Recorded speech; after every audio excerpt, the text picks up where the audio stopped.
Hello વિદ્યાર્થી મિત્રો, ધોરણ 12 માં આપણે ડાયરેક્ટ ઇનડાયરેક્ટ સ્પીચ ની અંદર આ પ્રકાર નંબર 4 ઉદ્ગાર વાક્યનું ઇનડાયરેક્ટ સ્પીચ જે આપણે ગયા લેક્ચરમાં શરૂ કર્યું હતું આ પ્રકાર. તો હવે આપણે આગળ 6 વાક્ય આગળ કર્યા હતા આપણે. તો 7મા વાક્યથી આપણે જોશું.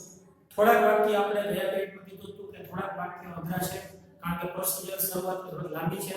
તો ખાસ ધ્યાન રાખજો, જે નવી જો કોઈ વાક્યમાં નવું કોઈ જાણવાનું આવશે તો અહીંયા તમને 20 વાક્ય સુધીમાં ખબર પડી જશે. ઉદ્ગાર વાક્ય છે તો ઉદ્ગાર છે તમને આપેલું હશે, વાક્યમાં છેલ્લે મોસ્ટ ઓફ અથવા વચ્ચે હશે. ખાસ જોઈ લેવું વચ્ચે હોય ક્યારે, બાકી છેલ્લે હશે તો ખ્યાલ આવી જશે. ઉદ્ગાર જે આપેલું હોય એ બધા જ વાક્યો ઉદ્ગાર ગણાશે. તો ઉદ્ગાર વાક્યની શરૂઆત કેવી રીતે કરવી તો પહેલા બોલી નાખું છું 7મા વાક્યમાં. દિવ્યા સેટ તું જગ્યાએ એક્સપ્લેન ટુ સાંભળનાર દિનેશ. તો સાંભળનાર પછી આપણે વિથ કમ્પલસરી મૂકવાનું છે. હવે વાક્ય વાંચવાનું છે. Vote an unlucky day that was for me. મારા માટે તે દિવસ કેટલો બદનસીબ હતો. તો એનો મતલબ પહેલા આપણે વાક્ય વાંચ્યું તો ભાવ આપણે નક્કી કરવાનો છે. 8 ભાવ લખાવ્યા હતા, એમાંથી પહેલા 4 ભાવમાંથી વધારે પડતા હશે તો દુઃખનો ભાવ કહેવાય. કારણ કે અનલકી દિવસ હોય તો દુઃખ થાય. દુઃખ માટેનો શબ્દ છે સેડ. તો ભૂમિકા પછી સંયોજકનો ભેદ. આપણે કીધેલું હતું કે આયા સુધી વાક્યમાં આ બધા વાક્યમાં આયા સુધી મૂકવાનું છે. એમાં તમારે વાક્યના ભાવ પ્રમાણે શબ્દ બદલવાનું છે. હવે તમારે વાક્યનું વિધાન બનાવવાનું છે. ઉદ્ગાર આપેલ છે એમાંથી તો વોટ ડુ થશે. તો વાક્ય શરૂઆત ક્યાં થશે તો સર્વનામ મોસ્ટ ઓફ હશે તો સર્વનામથી નહીતર તમારે ધ્યાન રાખવાનું છે. ધીસ ધેટ આવા શબ્દોથી શરૂ થાય. ધેટ વોઝ ફોર મી અન્ય શબ્દોમાં છેદ આવશે. ચલો ધેટ એમના એમિઝારનો was well to handing. What an unlucky day that was that had been. ચાલો હવે એન આર્ટિકલ છે પરંતુ આપણે વેરી એડ કરશું એટલે એમ ની જગ્યાએ આવશે very unlucky day.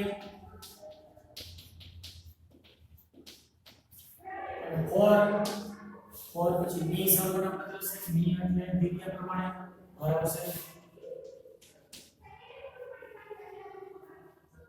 Divya exclaimed Dinesh, which said that had been a very unlucky day for her.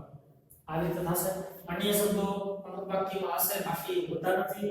for me એવી રીતે અહીંયા જગ્યાએ છે about એવું એ પણ અન્ય શબ્દો ગણાશે. પછી આ વાક્યમાં છે about me છેલ્લે મૂકશું. રૂચા પછી આ વાક્યમાં exclaim to Rusab with વાક્ય વાંચવું પડશે. how sweet you spoke about me. તો મારા વિશે કેટલું મીઠું બોલ્યો. વખાણનો ભાવ છે. વખાણ માટેનો શબ્દ મૂકશો એડમાયર. સંયોજક ધેટ. વિધાન બનાવવા માટે how to do થશે. સર્વનામ તમને ઈઝીલી મળી જાય. આપેલું હોય તો ખબર પડી જશે. અહીંથી શું થશે you એટલે રૂસબ પ્રમાણે he. ચલો v3 v2 છે સ્પોક તો એ કાર્ડ બદલશે head plus v3 એટલે સ્પોક નો v3 સ્પોકર. હવે વોટ વાળા વાક્યમાં આર્ટિકલ બુક્સ લે અને હાઉ વાળા મને એવું કે માત્ર વેરી સ્વીટ વિશેષણ અબાઉટ મી અને વિચાર પ્રમાણે work. Rucha exclaimed to Rusab with admiring that he had spoken very sweet about her. પછીનું વાક્ય the teacher exclaimed to Mohan with વિદ્યાર્થી મિત્રો 8 ભાવમાંથી છેલ્લા 4 ભાવ ગયા લેક્ચરમાં નહોતા આવ્યા. તો હવે આપણે છેલ્લા 4 ભાવમાં ગુસ્સાનો ભાવ, ચિંતાનો ભાવ, નફરત અને નિંદા 4 ભાવ લખ્યા હતા. એને એક વાક્ય લીધા છે. શિક્ષકે મોહનને કીધું તું કેટલો અનિયમિત છોકરો છો. તો આ એક ગુસ્સાથી કીધું હશે. ગુસ્સા માટેનો શબ્દ મૂકશું એંગર. સંયોજક ભેટ. ચાલો વોટ પણ વાક્ય છે. વિધાન બનાવીને વોટ દૂર કરી. યુ એટલે મોહન પ્રમાણે હી. એમિઝાર વોઝ વેર. આર્ટિકલ એમ છે પરંતુ આપણે ઉપરના વાક્ય જેમ એમ મૂકશું a very અને વિશેષણ irregular ઈસા સાથે નામ છે આવશે ઉદ્ગાજી પૂરું થશે. The teacher explained to Mohan with anger that he was a very irregular boy. The son explained to his mother with how dirty the area is. વિસ્તાર કેટલો ગંદો છે. તો વિદ્યાર્થી મિત્રો આપણને ન ગમે અને અણગમો થાય તો અણગમવાનો એટલે નફરતનો ભાવ છે. નફરત માટેનો શબ્દ ડિસલાઇક. ભાવ પ્રમાણે સંયોજક that. The son explained to his mother with dislike that. ભાવ નીકળી જશે તો એરિયા શબ્દ થશે. તો area is to was article નહીં આવે માત્ર વેરી પૂછું અને છેલ્લે વિશેષણ છે. The son explained to his mother with dislike that the area was very dirty. He explained to Sampata her with. હવે વિદ્યાર્થી મિત્રો મોટા વગરના વાક્ય પર શીખ્યા. આમાં મોટા વગરનું વાક્ય છે તો તમારે વાક્ય વાંચવું ન પડે. શબ્દ એક છે બ્રાવો તો ખુશીનો ભાવ છે. ખુશી માટેનો શબ્દ જોય ખબર પડી જશે. સંયોજક that. આ પ્રકારના વાક્યનું વિધાન પર બનાવવું નહીં પડે. સીધું વિધાન યુ એટલે હર પ્રમાણે સી એવું હેડ એવું એડ કરો એટલે બાજુમાં બી થી શોર્ટ એકદમ. માય એટલે આઈ મી માય બોલના પ્રમાણે હી છે તો હિઝ અને પ્રોબ્લેમ એકદમ. He explained to her with joy that she had solved his problem. The man explained to his wife with what a good news I have. મારી પાસે કેટલા સારા સમાચાર છે. ખુશીનો ભાવ છે with joy. સંયોજક that. what નીકળી જશે સર્વનામ શરૂ થાય I have. I have been from he had as in had or very what વાળામાં એ આપેલ હશે કે મૂકવાનું છે પછી very અને છેલ્લે વિશેષણ નામ good news. The man explained to his wife with joy that he had a very good news. She exclaimed to him with how foolish your friend is. તારો મિત્ર કેટલો મૂર્ખ છે. વિદ્યાર્થી મિત્રો છેલ્લે ચાર ભાગ લખ્યા હતા એમાં એક ભાગ લખ્યો નિંદા. નિંદા માટેનો શબ્દ ડિસ્કસ્ટ. નિંદા મેની છે એટલે આ શબ્દ ફૂલિશ એટલે મૂર્ખ એ નિંદા માટેનો શબ્દ છે. સંયોજક that. ભાવ નીકળી જશે યોર શું થશે. યોર એટલે સાંભળના પ્રમાણે his friend is no was એ નહીં આવે માત્ર very અને છેલ્લે વિશેષણ કીધું foolish. She explained to him with disgust that his friend was very foolish. The boy explained to the teacher with ઓ શબ્દ આપણે નવાઈમાં અને દુઃખમાં લખેલો છે. વાક્ય વાંચવું પડશે. છોકરાએ શિક્ષકને કહ્યું અરે હું મારું હોમવર્ક લાવવાનું ભૂલી ગયો છું. તો દુઃખનો ભાવ છે it said સંયોજક that. ઓ શબ્દ કાઢી નાખશું. સીધું વિધાન વાક્ય આપેલ છે. સીધું વિધાન બનાવશું. આ એટલે કોઈ પ્રમાણે he એવું had અર્થોત અને એકદમ વિધેય છે. ટુ વાળા ક્રિયાપદ બદલાવ થતા to bring to mind કોઈ પ્રમાણે his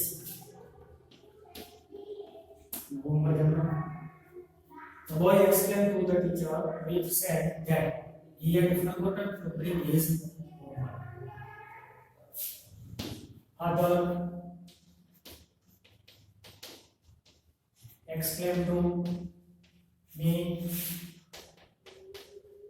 with and you are not going to get I am not going to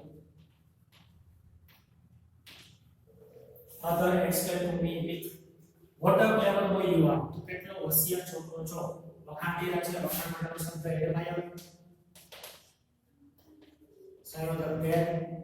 ઓર નીકળી જશે યુ થી શરૂ થાય યુ એટલે સાંભળનાર પ્રમાણે સાંભળનાર નહીં હોય તો યુ પેનું છે તો આઈ એની સાથે ગોઝ વેર એ આપેલ છે વેરી મૂકશો અને clever boy Other exclaimed to me with admiration that I was a very clever boy. પછીનું વાક્ય 16 સીધું જ વાક્ય આપેલ છે ખુશીનો ભાવ છે સીધું ડાયરેક્ટ બનાવશું એટલે બોલના Neha said to exclaim to Naren with joy some of that સીધું ડાયરેક્ટ બનાવશું these to those बहुवचन છે એટલે આર નો ધોસ સાથે એન એની સાથે ધોસ છે માય નો બે આમ બાદ હર ગ્રેટ બર્થડે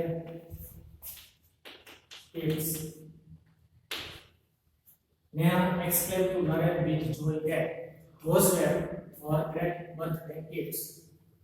પછીના વાક્યમાં આપણે વચ્ચે દુઃખનો ભાવ છે એટલે સ્ટાર્ટ કરશું બોલના વે exclaim to સાંભળનાર ભાવ with દુઃખ માટેનો શબ્દ સેડ અથવા સોરો બે શબ્દ માટે સોરો મૂકેલું છે સાઈન ઓફ ધેટ ચલો સીધું ઇન્ડાયરેક્ટ ઓલ ઇનકમ માય એટલે બોલના પ્રમાણે ઇઝ હોપ્સ એની સાથે વોઝ વેર બહુવચન છે એટલે હોપ્સ પ્રમાણે વેર અને રોશની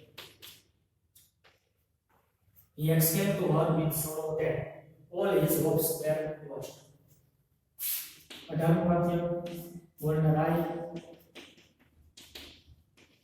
exclaimed to her with how lucky you are.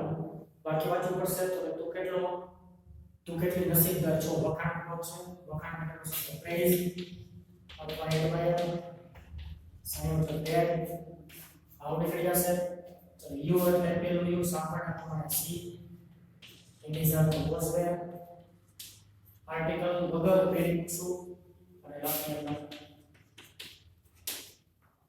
I exclaimed to her with praise that she was very lucky.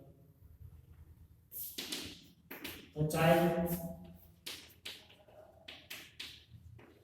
exclaimed to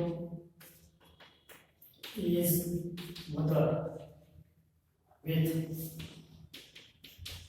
હવે વિદ્યાર્થી મિત્રો આ 19 વાક્ય એવું છે ક્યારેક તમને એક્ઝામમાં ડાયલોગની અંદર ટૂંકું વાક્ય આપેલ હોય વોટ અ સીન ત્રણ શબ્દો છે પછી કર્તા અને ક્રિયાપદ આપેલ નથી તો તમારે લગાડી દેવાના છે સીન એટલે દ્રશ્ય માટે વી વપરાય તો આપણે ઇટ ઇઝ એવું હોય છે પાછળ generally what a scene it is અથવા ધીસ ઇઝ તો ઇટ ઇઝ શબ્દ છે એ તમારે લખવો પડશે ઈ પહેલા આપણે ભાવ પણ નક્કી કરવો પડશે દ્રશ્ય માનો કે દ્રશ્ય અદ્ભુત છે અમેઝિંગ કે વન્ડરફુલ ટાઈપ પણ એવું કેવું હોય તો આશ્ચર્યનો ભાવ છે આપણે એક વાર ભાવ આવ્યો તો આશ્ચર્ય માટે સરપ્રાઈઝ અથવા વન્ડર સેમ ઓફ ધેટ આમાં આપણે ભાવ જોઈએ તો આપણે રીતે વખાણનો ભાવ પણ લઈ શકો તો અહીં તમે એડમાયર પણ લઈ શકો ચાલો હવે તમારે લખવાનું છે એક આપેલ નથી પણ તમારે મૂકવું પડશે કારણ કે દ્રશ્ય માટે સીન માટે સર્વનામ છે એ વાપરી શકાય હજી બાજુમાં એકની બાજુમાં ઇઝ હોય તો ઇઝ વોઝ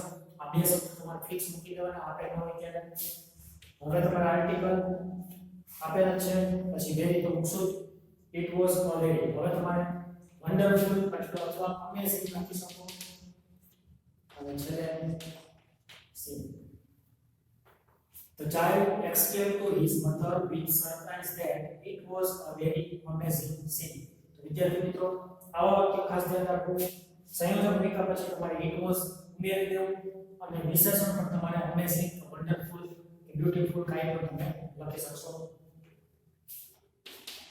લાસ્ટ વાક્ય બોલનાર he exclaimed to સાંભળનાર his grandmother હવે આપણે એક જ ભાવ બાકી હતો ગુસ્સાનો ભાવ લઈ લીધો છે છેલ્લા ચાર ભાવમાંથી નફરત અને નિંદા. તો આપણે ચિંતન ભાવ વાક્ય હતો તો અહીં આવશે તેને તેના દાદીમાને કહ્યું તમે કેવા થાકેલા છો. થાકેલા છો એટલે મતલબ ચિંતા કરી છે. ચિંતા માટેનો શબ્દ વરી સંયોજન that. ચાલો આ નીકળી જશે. યુથી શબ્દ યુ એટલે જ્ઞાન મુદ્દા પ્રમાણે સી એમિઝાર વોઝ વેર માત્ર ફેરી મૂકશું અને વિશેષણ મૂકવું છે આયા. He explained to his grandmother with worry that she was very tired. તો વિદ્યાર્થી મિત્રો પહેલા જે ચાર ભાવ છે ખુશી, દુઃખ, વખાણ, નવાઈ ખાસ યાદ રાખવા. વધારે પડતા વાક્ય એમાંથી પૂછાય છે. છેલ્લા ચાર ભાવ બહુ ઓછા પૂછાય છે. તો ખાસ આ વાક્ય પ્રેક્ટિસ કરી લેવી જોઈએ અને આગળ જે મુદ્દા આપેલા છે એને ધ્યાનમાં રાખવા. એ પ્રમાણે તમારે વાક્ય શરૂઆત કરવી. બોલનાર, એક્સપ્લેન ટુ, સાંભળનાર, વિથ, પછી વાક્યના ભાવ પણ સમજો, પછી સંયોજન આવશે, પછી ઉત્તર વાક્યને વિધાન બનાવી અને પછી તમારે બનાવવાનું છે. તો આટલા વાક્ય ખાસ નોટબુકમાં લખી લેવા અને સોલ્વ કરી લેવા.